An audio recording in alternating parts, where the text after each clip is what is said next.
Guys ये एक important मुझे लगा एनसीईआरटी का ही, मतलब एनसीईआरटी बुक में देख रहा था तो एनसीईआरटी में ये पॉइंट बहुत ही मस्त दिया हुआ है। हालांकि आप लोगों ने जरूर पढ़ा होगा इस पॉइंट को, मैं बिल्कुल नहीं कह रहा हूँ कि आप लोगों ने नहीं पढ़ा होगा, लेकिन थोड़ा सा मुझे यहाँ पे कुछ स्पेशल पॉइंट आपको बताने जो कि एनसीईआरटी में ही सब दिए हैं।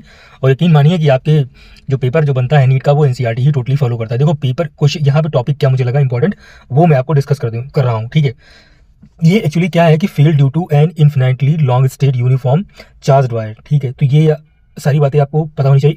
इन्फिनाइट है या फिर वो लॉन्ग बोल दे, सिर्फ इतने से काम चल जाएगा, मतलब लॉन्ग वायर बोल दे या इन्फिनाइट, और यूनिफॉर्मली वो चार्ज वायर है। यहाँ पे चीज़ चेक करो, यहाँ पे जो चीज़ लिखी है वो चेक करना है आपको। Consider N infinitely long thin state wire with uniform linear charge density. देखो यहाँ पे लैम्डा आपको पता होना चाहिए क्या होता है, क्यू अपान एल। अब क्यू जो होगा ये टोटल चार्ज होगा, क्यू मतलब टोटल चार्ज, और लेंथ मतलब ये लेंथ जो भी इसकी हो, जहाँ तक वो चार्ज मतलब डिस्ट्रीब्यूटेड हो वो लेंथ आपको लेनी है। ठीक, इसके बाद में आ जाओ यहाँ पे ये स्पेशल पॉइंट कुछ मैं आपको बता रहा हूँ।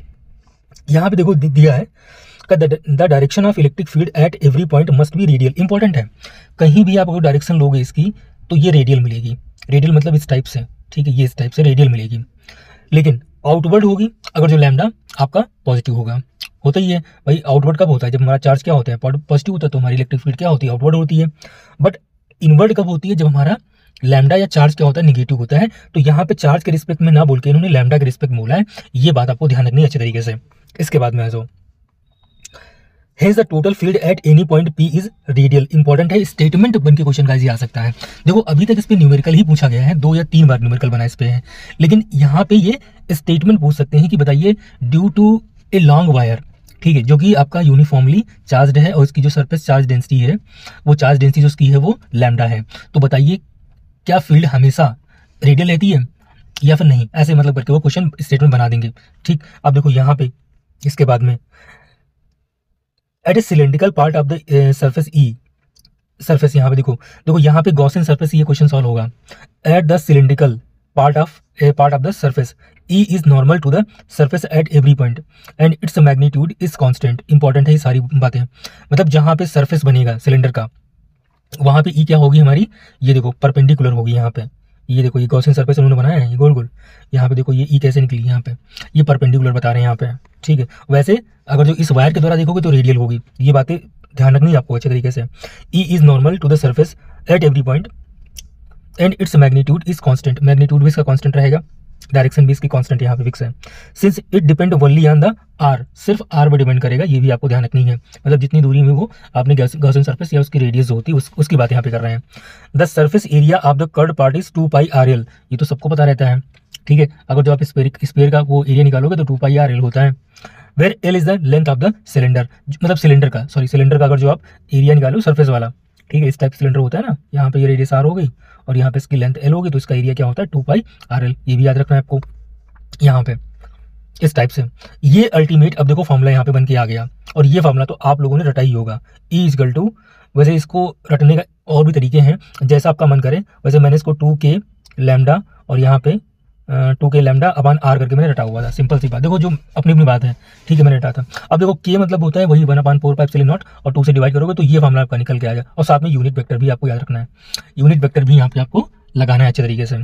ठीक है, फिर इसके बाद में देखो यहाँ पे where n is the radial unit vector in the plane normal to the wire passing through the point, E is directed outward if lambda is positive। देखो उन्होंने फिर से वही बात लिखी है, और अगर जो लैम्डा निगेटिव होगा तो वो इनवर्ड होगा। मतलब इस टाइप से अगर जो ये आपका चार्ज ऐसे है प्लस प्लस है तो ये E जो होगी वो आउटवर्ड होगी रेडियली, लेकिन अगर जो यहाँ पे इस टाइप से है तो ये इनवर्ड होगी E यहाँ पे। ये बात इन्होंने बोली है। अगर जो आपको इंपॉर्टेंट लगा हो तो बिल्कुल इसको आप लाइक कर दो, ठीक है, और पूरा वीडियो देखोगे तभी इसका बेनिफिट मिलेगा। और भी बहुत सारी चीज़ें हैं, अगर जो मन करेगा तो मैं वीडियो बना दूंगा इसका। वैसे यहाँ पे भी देख सकते हो ये एनसीईआरटी के पॉइंट है सारे। Field due to uniformly charged infinite plane sheet, यहाँ पे ये चीज़ बस खाली पकड़ना है, प्लेन सीट है इन्फिनाइटली। यहाँ पे आ जाओ, ये फॉर्मूला आपको ध्यान रखना है। सिग्मा क्या हो गया, सरफेस चार्ज डेंसिटी मतलब क्यू अपान ए, ये बात आपको पता होनी चाहिए। फॉर्मूला जब इसका बनाओगे तो क्या बनेगा, ये sigma upon 2 epsilon not a, और बाकी सारी चीज़ें वही होंगी। देखो यहाँ पे लिखा भी है, इस चीज़ को पढ़ लो। E is directed away from the plate if sigma is positive and toward the plate if sigma is negative. बात वही है, बस वहाँ पे लैम्डा था, यहाँ पे क्या हो गया सिग्मा हो गया, क्योंकि ये प्लेट है तो इसका सरफेस लिया जाएगा। वो लेंथ वाइज था तो उसका वहाँ पे क्या लिया गया था, यहाँ पे पढ़ लो। The unit vector normal to the surface one is in minus x direction, while the unit vector normal to the surface 2 is in the plus x direction. Therefore flux EDS through the both the surface are equal and add up. Therefore the net flux through the Gaussian surface is 2EA. The charge included by the closed surface is sigma E. तब charge क्या होता है भाई, sigma क्या होता है, sigma क्या होता है, क्यू अपान ए होता है। तो जो चार्ज होगा क्या हो जाएगा हमारा, सिग्मा ए हो जाएगा। सिंपल सी बात है, इसमें कोई सोचने वाली बात ही नहीं यहाँ पे है। समझ में आ गया, बस वाइंड अप करते हैं, इतना मुझे बताना था। अब आप देख सकते हो आराम से कि क्या यहाँ पे चीज़ें हैं, ठीक है। यहाँ पे लेकिन ऐड कर दिया गया है, देखो ये कई लोग यहाँ पे गलती कर देंगे, टोटल फ्लक्स को यहाँ पे ऐड कर दिया गया है, जबकि यहाँ जो फील्ड है मतलब जो फ्लक्स है वो आउटवर्ड है और इधर जो है इस साइड में फ्लक्स है। लेकिन इसके थ्रू अगर जो बात करें नेट फ्लक्स जो पास हो रहा है वो हमारा 2 टाइम ई ए, क्योंकि जो फ्लक्स होता है क्या होता है हमारा ई डॉट ए होता है ना, इस टाइप से इनको दोनों को ऐड कर दिया गया है यहाँ पे। ये बात गाइस आपको ध्यान रखनी है अच्छे तरीके से, क्लियर है, इंपॉर्टेंट है। और वैसे भी अगर इसको आप तोड़ोगे तो ये क्या हो जाएगा हमारा ई ए कॉस थीटा, ठीक है। अब ये प्लेन है भाई, प्लेन इधर भी होगा भाई, इसका अगर जो आप मतलब इसका जैसे ये है तुम्हारा ये पूरा, तो इसका प्लेन आउटवर्ड इधर ही तो रहेगा और इलेक्ट्रिक फील्ड भी इधर लग रही है तो ये भी तो प्लस रहेगा। इधर जब इसका एरिया वेक्टर निकालोगे मतलब इसका प्लेन का एरिया वेक्टर जो रहेगा ये इधर रहेगा और फील्ड भी इधर लग रही है तो ये भी क्या हो जाएगा, ये हो जाएगा, क्लियर है। और इस सरफेस के थ्रू जो टोटल फ्लक्स पास होगा वो इन दोनों का सम पास होगा यहाँ पे, मतलब ई ए प्लस ई ए। तो बस ये प्लेट याद रखना है कि आपको ये प्लेट दी है, कैसी है, इन्फिनाइट प्लेट, प्लेन सीट है यहाँ पे, या प्लेट सिंपल से आपसे बोलते हैं, ठीक है गाइस। ये इंपॉर्टेंट मुझे लगा था, बाकी आप लोग पढ़ते रहिए। फिर अगर ऐसे कुछ इंपॉर्टेंट टॉपिक होगा तो मैं इसका वीडियो जरूर बना दूंगा आप लोगों के लिए। मज़ा आया है तो लाइक कर देना इसको जरूर एक बार, ठीक है।